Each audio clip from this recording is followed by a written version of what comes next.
Boa noite. Boa noite, gente. Agora sim, ficou melhor. Eu queria já dizer hoje, para não precisar dizer amanhã, mas quem sabe eu digo amanhã de novo. Eu já estou com saudade de vocês. Eu estava dizendo agora há pouco ali para Dilson de como foi gostoso passar essa semana aqui com vocês. Eu confesso que existem algumas igrejas por onde a gente vai que a vontade de a gente não sair mais, e a gente fica pecando até, cobiçando o lugar do pastor da igreja, né? Viu, pastor Chaguri? Se o senhor algum dia assistir esse vídeo aí, é que Deus te abençoe, viu? Eu sei que ele já tem abençoado, uma igreja maravilhosa. O pastor Chaguri é um grande amigo, um homem de Deus, que já há alguns anos tem liderado aqui essa igreja, com muita sabedoria, que Deus continue iluminando a liderança dele. Mas que Deus abençoe você também. É sempre um privilégio pertencermos à família de Deus. E nós fazemos parte da mesma família. E creia você, ou tenha dúvida quanto a isso, nós somos irmãos de sangue. Você sabia disso?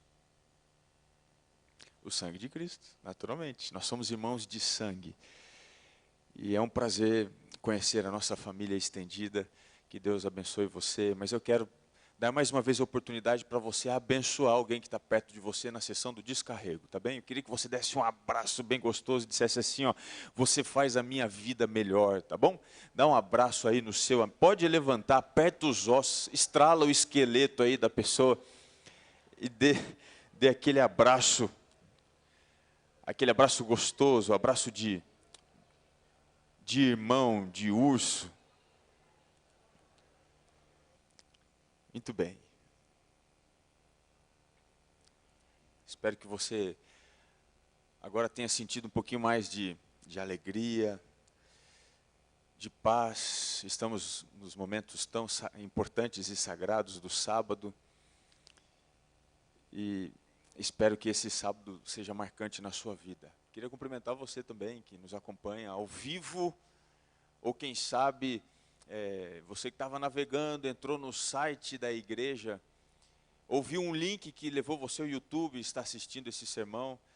Onde quer que você esteja agora, que a mão de Deus esteja sobre você, te trazendo a salvação e a paz. Sinta-se abraçado aqui pelos irmãos da igreja de São Caetano, uma igreja de gente feliz.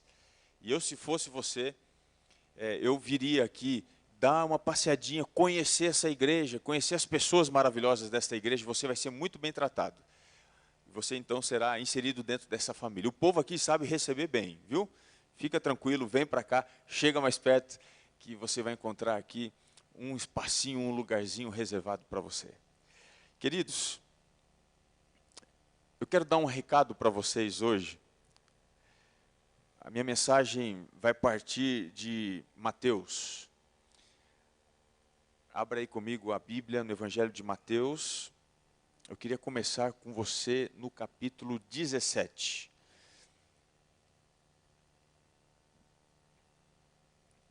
Mateus capítulo 17. Eu queria ler com você a partir do verso 24 até o verso 27. Nós iremos nesse instante ler um milagre diferente que Jesus realizou. Obrigado, viu, Adilson?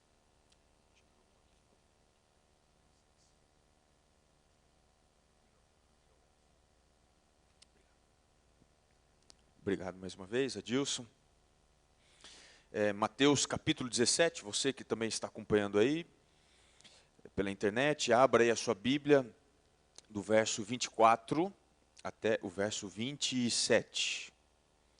A história de um milagre que Jesus realizou.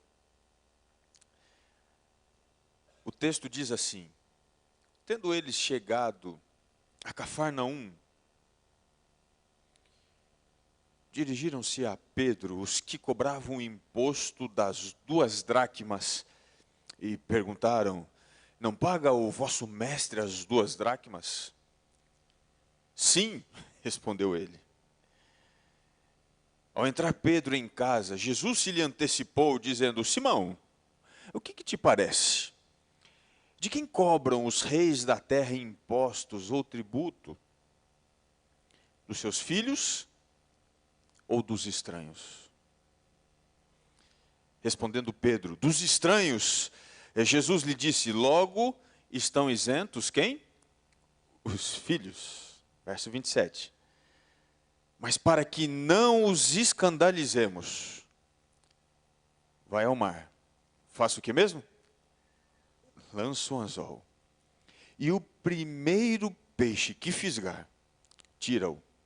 E abrindo-lhe a boca, acharás um estáter, toma-o e entrega-lhes por mim e por ti. O título do meu sermão, da minha mensagem hoje, é O Preço da Pobreza. O preço da pobreza. Você já deve ter ouvido a frase, dinheiro não cai do céu. Já ouviu essa frase? Eu queria te dizer que, por mais estranho que isso possa parecer, não é bem verdade esse dito popular. E eu quero dizer para você que há pelo menos 3, eu vou apresentar 3 aqui episódios, existem outros, curiosamente, que provam o contrário. Por incrível que pareça, às vezes o dinheiro cai do céu. Era o ano de 1976. As pessoas estavam ali aglomeradas na cidade de Roma, quando um avião de pequeno porte passou voando baixo, dando um voo quase rasante, despejando uma pequena fortuna, notas ou cédulas de 500, de 1.000 e 10.000 liras sobre a multidão que estava enlouquecida. Já pensou um avião passar por cima de você despejando dinheiro? Oh, mas por que não passa lá no quintal de casa, né? Outra história. Na Indonésia, no ano de 2008, um escritor muito rico, para divulgar o seu livro, ele contratou também um avião e ele despejou sobre uma multidão 100 milhões de rúpias. E as pessoas ficaram quase que alucinadas, uma passando por cima da outra, uma batendo na outra, todo mundo querendo juntar a maior quantidade possível de dinheiro. Queridos, eu confesso a vocês que vai ter sorte assim lá no outro planeta, não é mesmo? Às vezes a gente precisa tanto e a coisa parece que não acontece. Agora olha só essa história, que impressionante. No ano de 1940, na União Soviética, caiu do céu uma grande quantidade de moedas de prata. Do nada começou a chover moeda de prata. E o curioso é que dessa vez, nenhum avião estava passando por lá. A explicação que deram para esse episódio é que uma forte tempestade, ela teria desenterrado um tesouro e um tornado teria aspirado essas moedas a uma distância muito alta e depois feito com que essas moedas caíssem sobre as pessoas na cidade. Choveu moeda de prata. Olha, eu confesso para vocês, às vezes a gente fica esperando que o milagre desse apareça, não é mesmo? Quando até a gente está querendo alguma coisa específica, você, se aparecesse tanto, se eu tivesse mais um pouquinho, daria para fazer isso, aquilo outro. Só que, infelizmente, às vezes o dinheiro não cai do céu. Às vezes o dinheiro não cai do céu. Queridos, existem algumas histórias estranhas na Bíblia. Mas essa daqui, surpreendentemente, é uma história diferente na perspectiva de ser uma história boa. Aparentemente, uma história maravilhosa. Nós não vamos aqui estudar hoje dinheiro caindo do céu. Nós vamos estudar uma história sobre dinheiro aparecendo aonde? Na boca de um peixe. Todos os milagres que Jesus faz, eles são acompanhados por algum propósito. Existem 35 diferentes milagres registrados nos 4 evangelhos. E de todos estes, parece-me que esse daqui tem o pano de fundo mais diferente de todos os outros. Até porque você não vê algo assim acontecendo em outros lugares da Bíblia, apenas aqui, e é apenas este evangelho que relata essa história. Mateus, talvez porque ele era cobrador de impostos. Essa história chamou a sua atenção. Ele estava acostumado com o dinheiro. E quando Jesus faz algo assim, ele diz, não, essa história eu preciso contar. Queridos, veja, qual é o propósito dessa história? Será que Jesus aqui, diferentemente dos outros casos de episódios onde a sua natureza humana e divina parecem trabalhar de forma sobrenatural para fazer algo espetacular acontecer, a bem de outros, será que aqui Jesus está trabalhando a favor de si mesmo? Egoisticamente? E se isso for, queridos, nós encontraríamos aqui uma boa causa para levar uma sombra ao ministério de Cristo, agindo em seu favor próprio. Lembrando que ele disse que não veio para ser servido, mas ele veio para quê mesmo? Para servir. O que é que esse milagre tem de especial? Eu já li essa história algumas vezes, mas o significado parecia passar bastante distante. E eu tentava entender, até que eu decidi, falei, vou estudar um pouquinho mais a fundo essa história. E eu queria fazer isso com você agora. Por que é que Jesus fez dinheiro aparecer na boca do peixe para pagar uma dívida? Por quê? Está pronto? Antes de entrar nessa história, eu preciso fazer algumas ressalvas. Eu preciso dizer para você que o assunto que nós vamos estudar é um assunto muito, muito, muito importante. O assunto que tem a maior extensão, o maior volume de informação na Bíblia, é o assunto da volta de Jesus. Aproximadamente 2.700 versos mencionam a volta de Jesus. Isso dá um verso a cada 11 em toda a Bíblia, com seus 31.105 versos aproximadamente. A Bíblia então trata, a cada 11 versos, um fala sobre a volta de Jesus. Portanto, esse é o grande assunto da Bíblia. Existem alguns temas que passam quase que desapercebidos na Bíblia. Por exemplo, o assunto da oração, ele tem apenas 500 versos na Bíblia. A fé, menos de 500 versos. Agora preste atenção.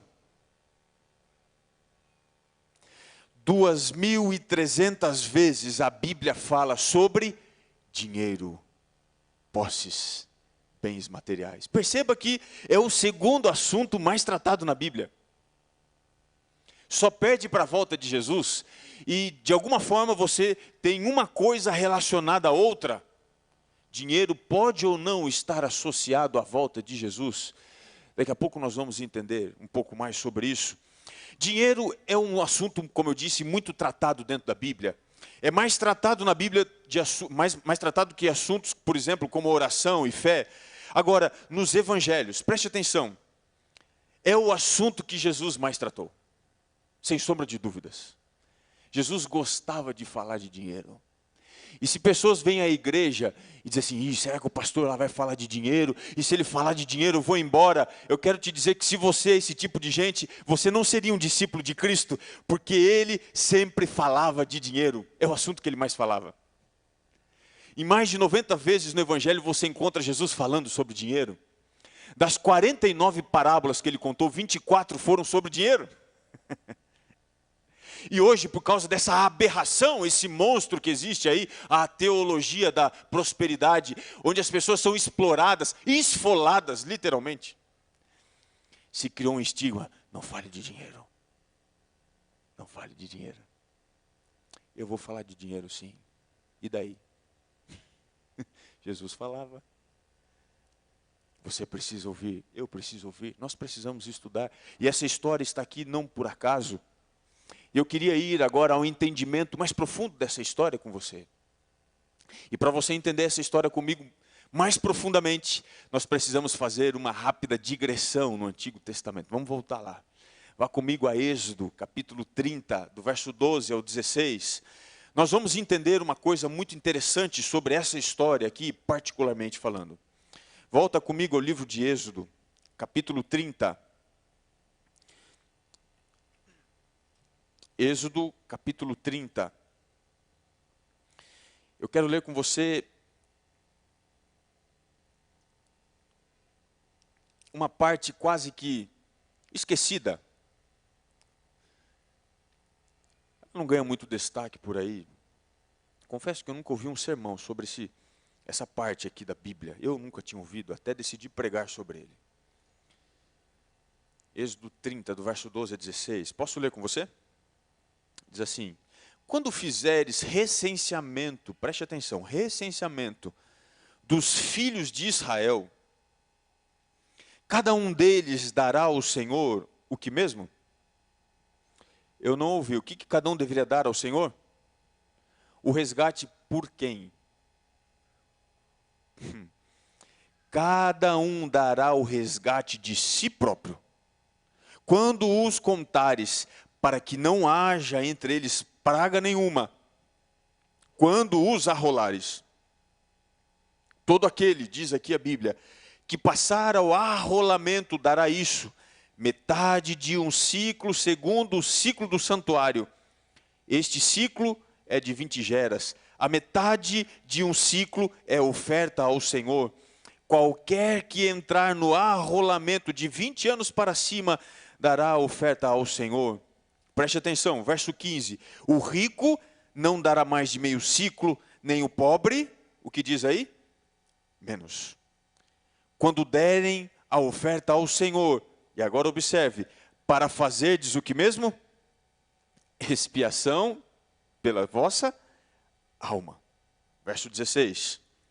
Tomarás o dinheiro das expiações dos filhos de Israel, e agora observe, e o darás ao serviço da tenda da congregação, e será, diz aqui, para memória aos filhos de Israel, diante do Senhor. Para qual objetivo, queridos? Para fazerdes o que mesmo? Expiação pela vossa... Preste atenção ao que eu vou lhe dizer. A história lá que aparece apenas no Evangelho de Mateus é uma história que não está associada à cobrança de impostos do governo ou do Império Romano. Eu sempre pensei que eram cobradores romanos. Aquela taxa cobrada de Jesus e de Pedro não era uma taxa associada ao poder civil, às obrigações de uma pessoa como sujeito e cidadão. Aquela taxa, queridos, era uma taxa que encontra aqui a razão de ser.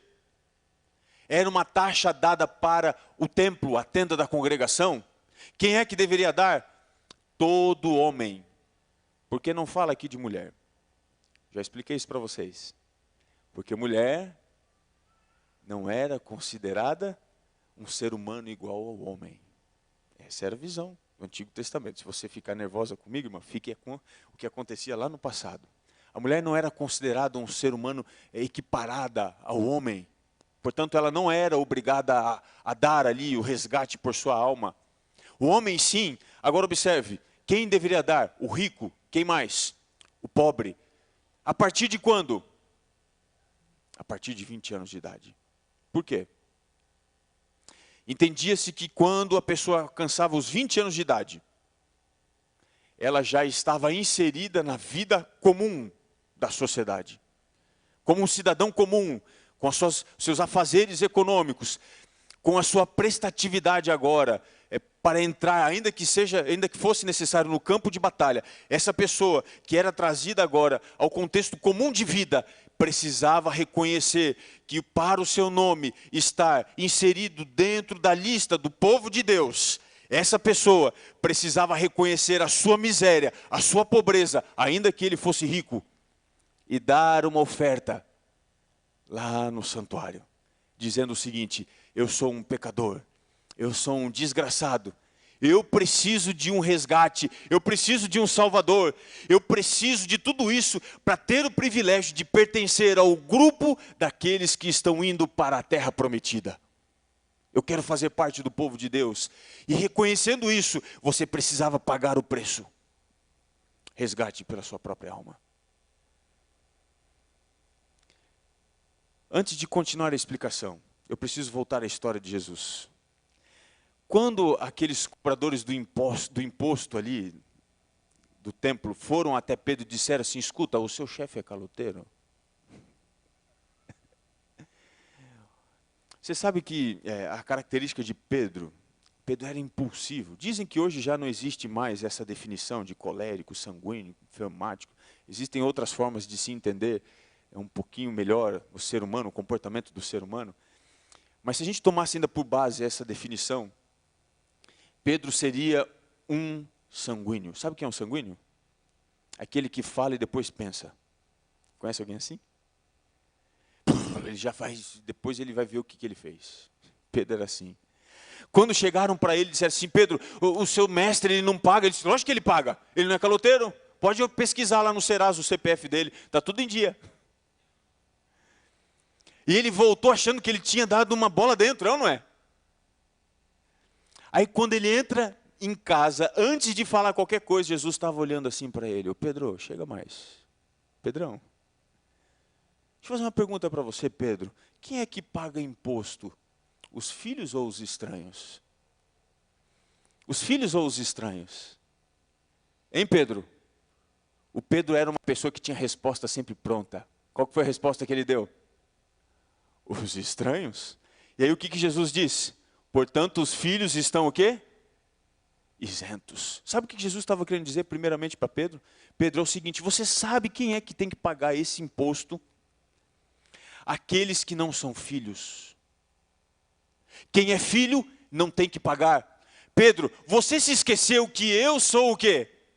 O filho do Pai. Você se esqueceu disso, Pedro? Entenda uma coisa, Pedro, eu não preciso reconhecer que preciso de um Salvador, eu sou o Salvador. Eu não tenho obrigação nenhuma de pagar esse imposto. Os estranhos. Deixa eu te dizer uma coisa. O que você é? Você é filho ou é estranho? Responda para mim, você é filho ou é estranho? Eu não ouvi. Você é filho ou é estranho? Quem é que acha que é filho? Levanta a mão. Pois então vou te dizer que tipo de filho você é. Segura aí, Êxodo. Segura aí. E vai a Efésios, capítulo 2, o verso 3. Segura aí. Senta que lá vem mais história. Efésios, capítulo 2, o verso 3. Efésios, carta de Paulo aos Efésios, capítulo 2, o verso 3.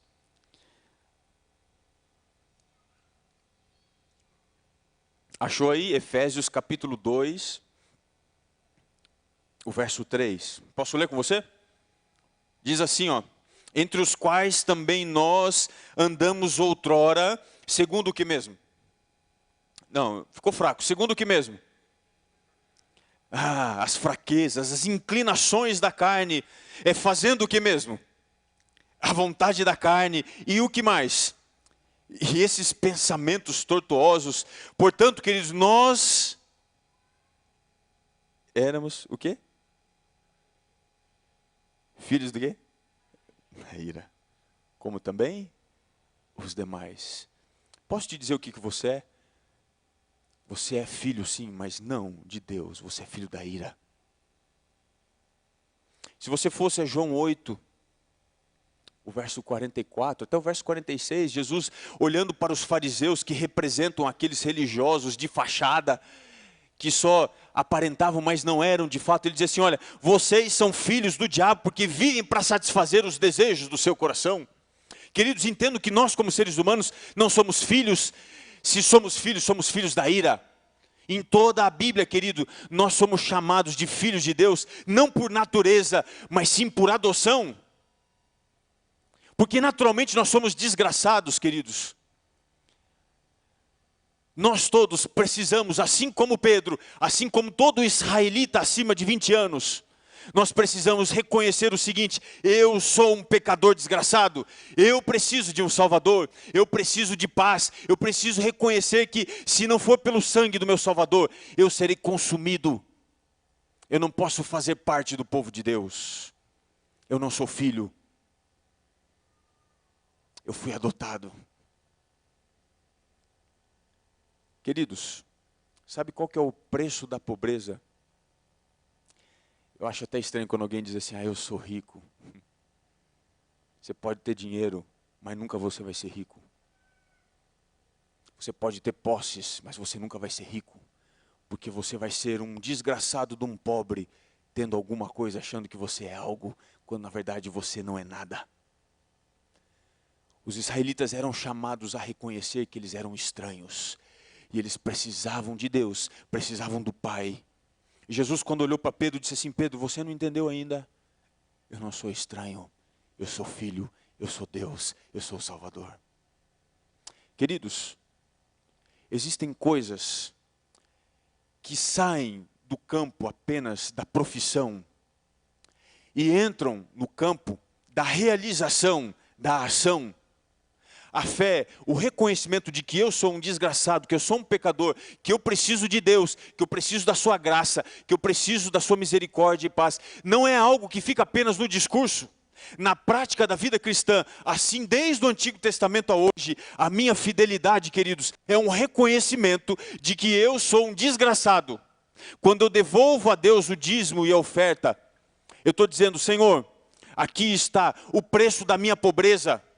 Eu não sou nada, eu preciso tudo de ti. Deuteronômio 8,17 diz assim: não pense você que é o responsável para trazer riqueza para dentro da sua casa, não é a força do seu braço, mas sim o Senhor quem te dá saúde e sabedoria para você correr atrás e conquistar tudo que você tem. É Deus. Ele diz: minha é a prata, meu é o ouro, eu não tenho nada, eu não sou nada. Era isso que Pedro precisava reconhecer. E agora eu queria fazer o caminho inverso. Ao reconhecer que eu não sou nada e ninguém, o que eu devo fazer? Eu queria que você voltasse comigo agora. A passagem que nós lemos, Êxodo capítulo 30. Vamos reler aqui algumas coisinhas, do verso 12 até o verso 16. Diz assim o verso 12: quando fizeres recenseamento dos filhos de Israel, cada um deles dará ao Senhor o resgate de si próprio. Quando os contares, para que não haja entre eles praga nenhuma, quando os arrolares. Todo aquele que passar ao arrolamento dará isto, metade de um ciclo, segundo o ciclo do santuário. Este ciclo é de 20 geras. A metade de um ciclo é a oferta ao Senhor. Verso 14. Qualquer que entrar no arrolamento de 20 anos para cima dará oferta ao Senhor. O rico não dará mais de meio ciclo, nem o pobre menos. Observe, qual era o valor para os ricos e pobres? Qual era o valor? O valor era o mesmo. O valor era o mesmo. Quando passares pelo recenseamento, vocês precisarão reconhecer que vocês não são nada e oferecer um resgate pela vossa própria alma. Eu queria agora avançar com você para o livro de Números. Livro de Números, capítulo 1. Todo aquele que fizesse parte do registro do povo de Deus precisava reconhecer isso através da sua fidelidade. A sua fidelidade era uma indicação de que ele estava associado ao registro de Deus, registro divino de que ele pertencia ao povo de Deus.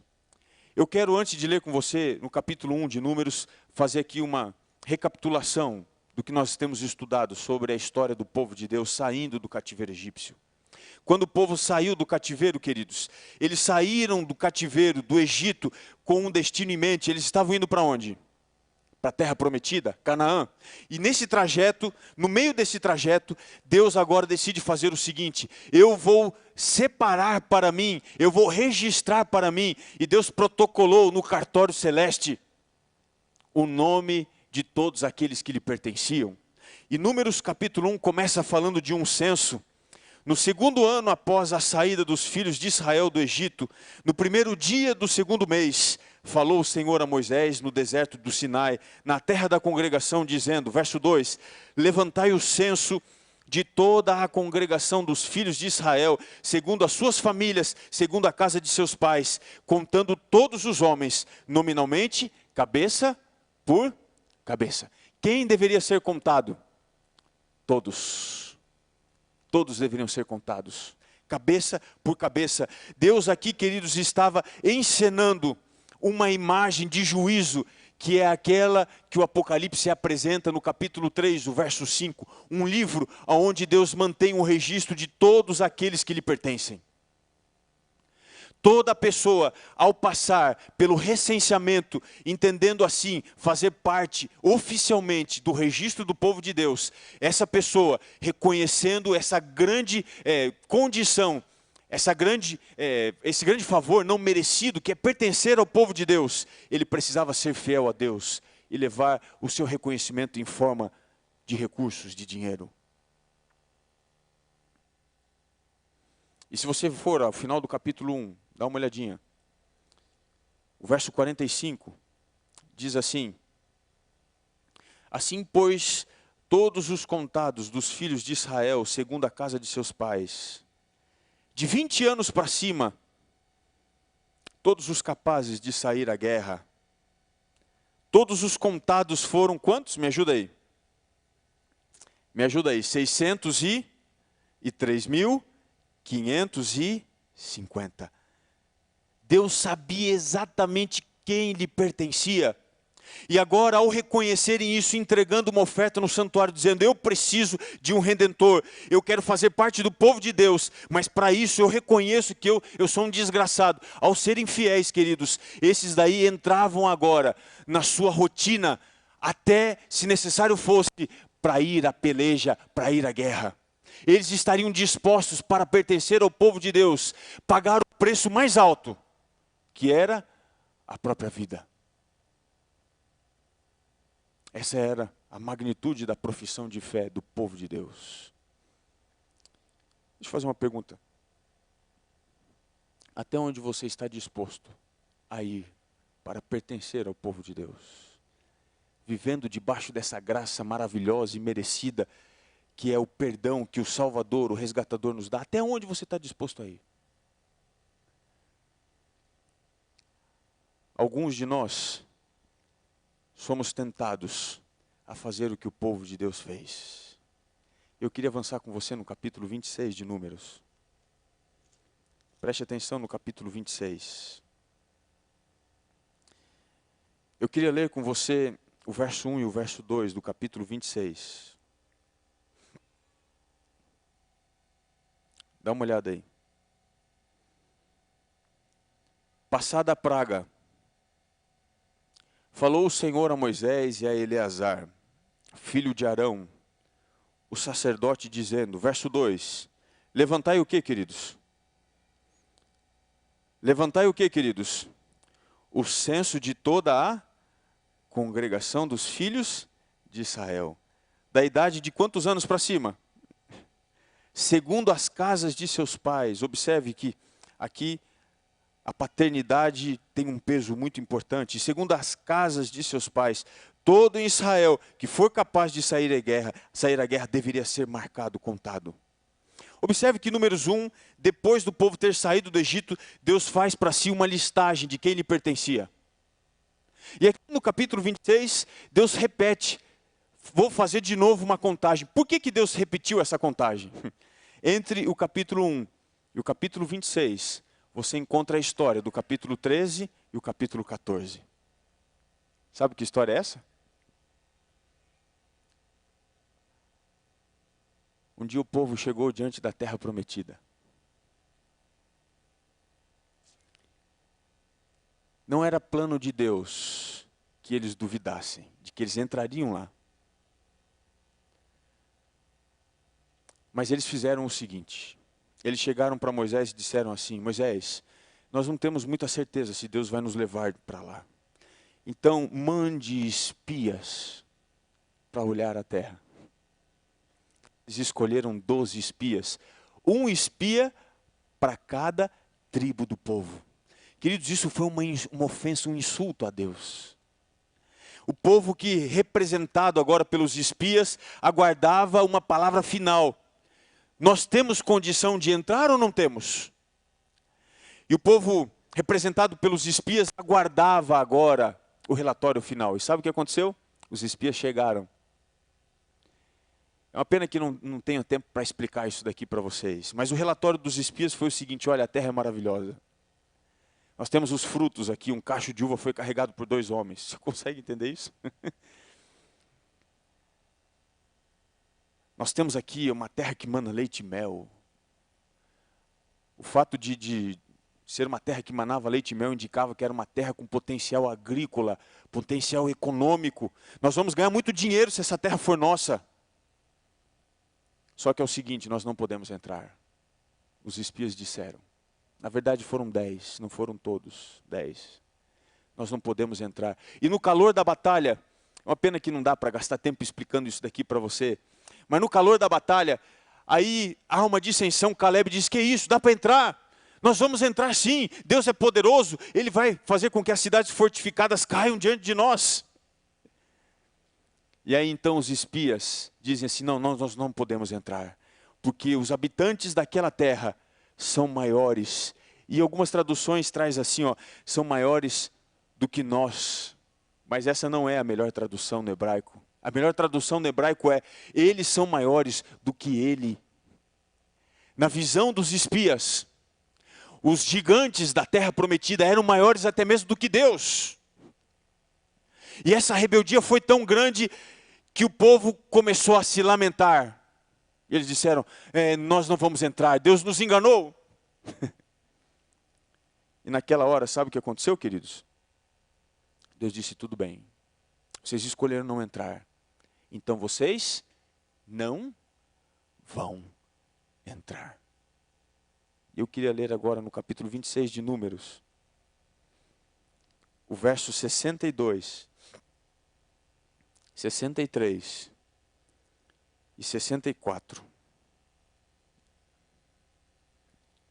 Aliás, até o 65, vamos ler juntos, olha o que diz aí. Os que foram deles contados foram 23.000.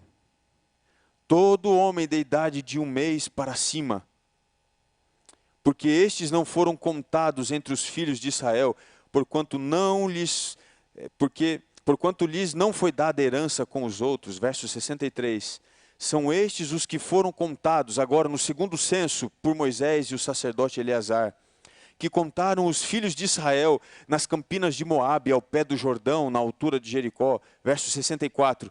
Entre estes, porém, nenhum houve, preste atenção, nenhum houve dos que foram contados por Moisés e pelo sacerdote Arão, quando levantaram o censo dos filhos de Israel no deserto do Sinai. Verso 65.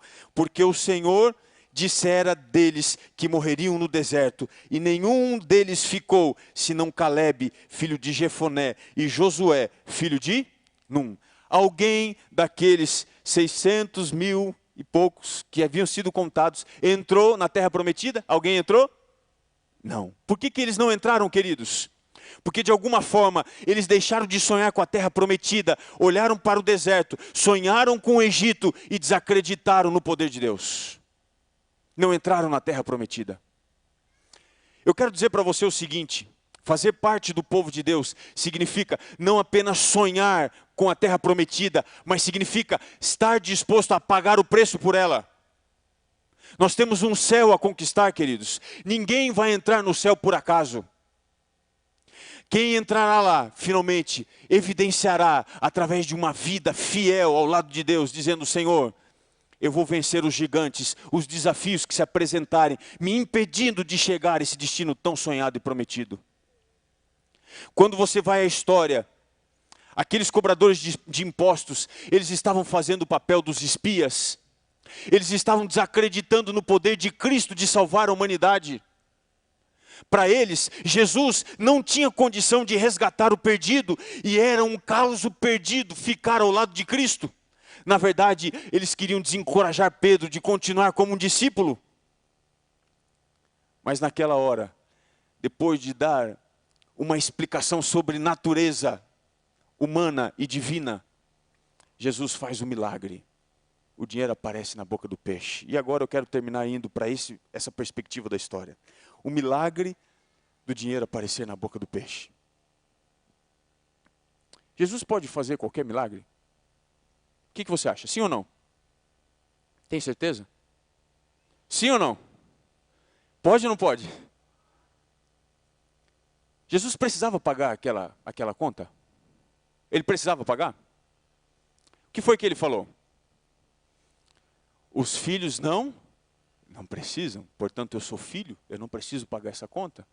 Mas para que eles não se escandalizem, Jesus então faz um milagre.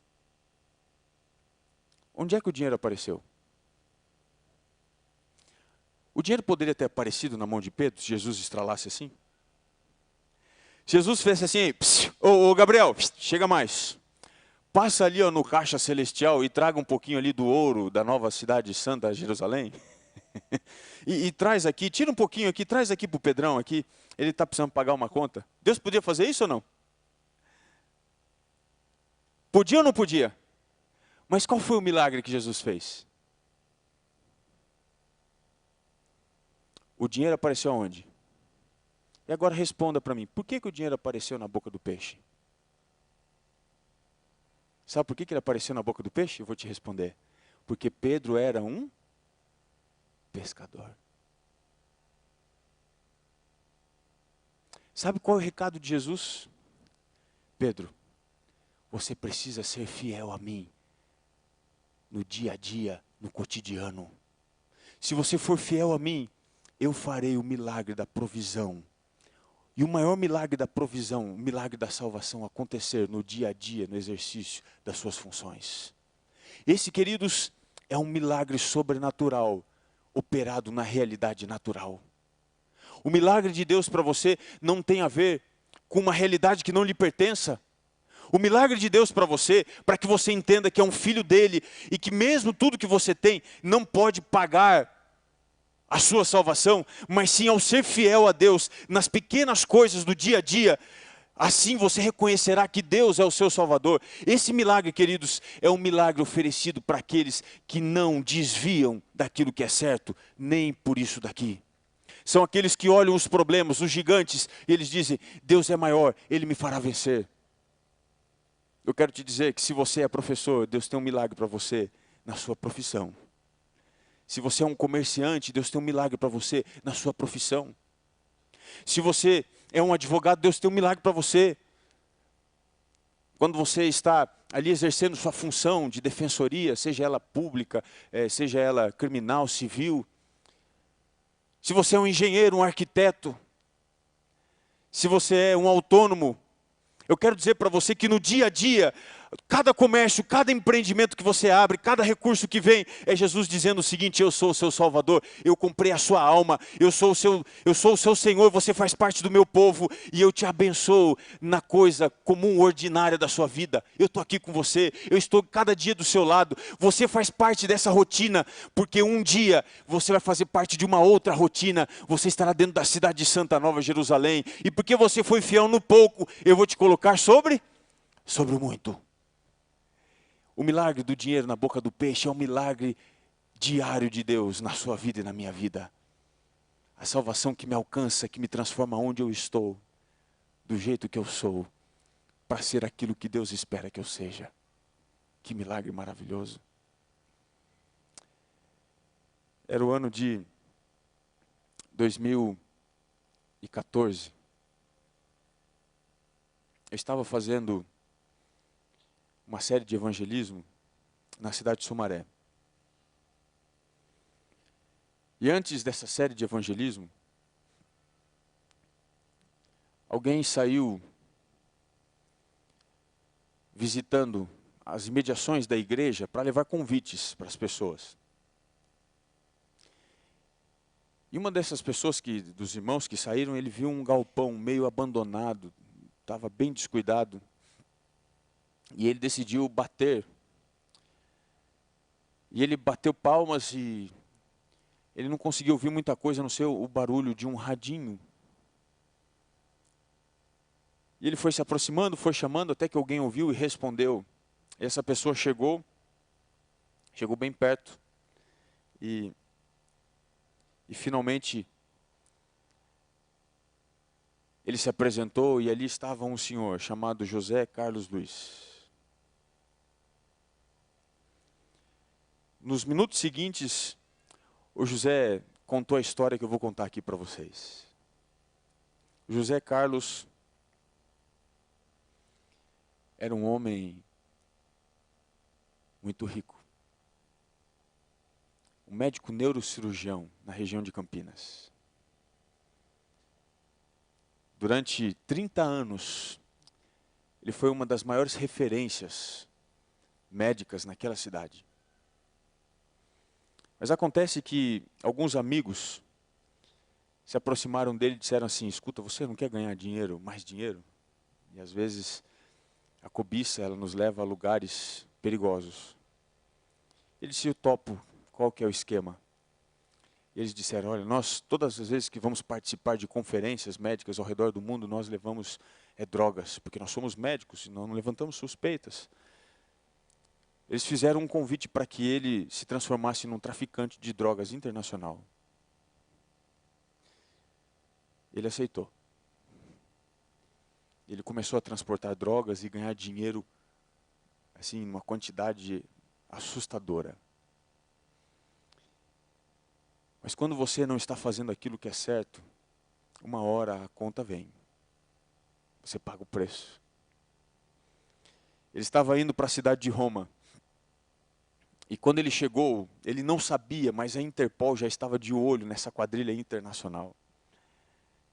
E naquele dia, 6 amigos médicos estavam chegando em Roma para participar de uma conferência médica.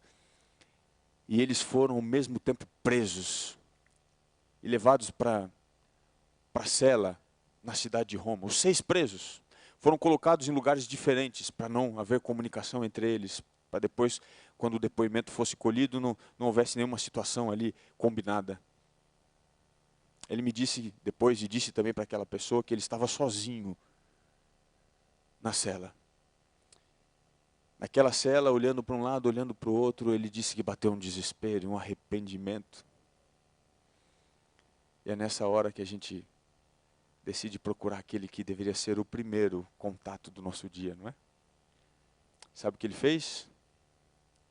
Ele se ajoelhou. Ele orou: Senhor,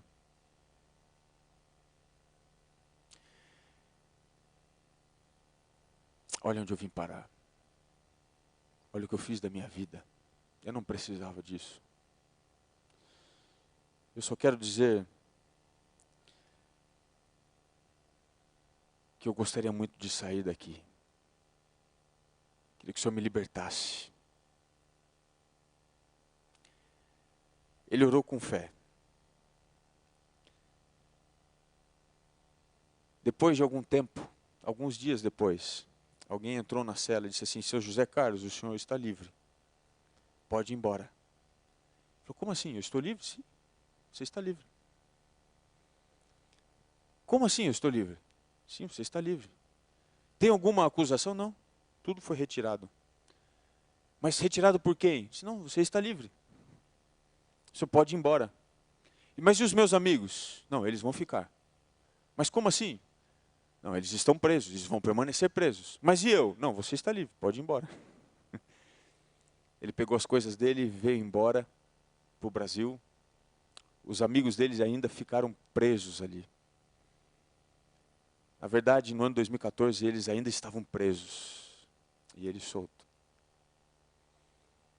Só que quando ele chegou no Brasil, sabe o que aconteceu? O que às vezes acontece com a gente. Ele se esqueceu da oração.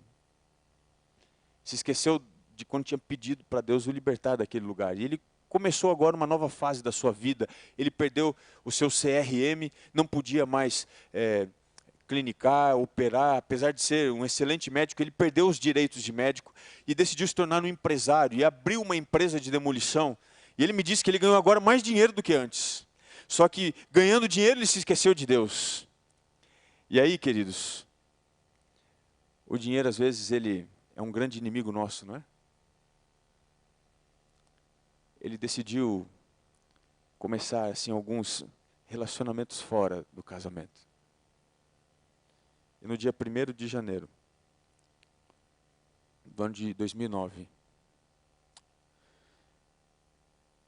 ele saiu de Campinas e foi até a cidade de Serra Negra.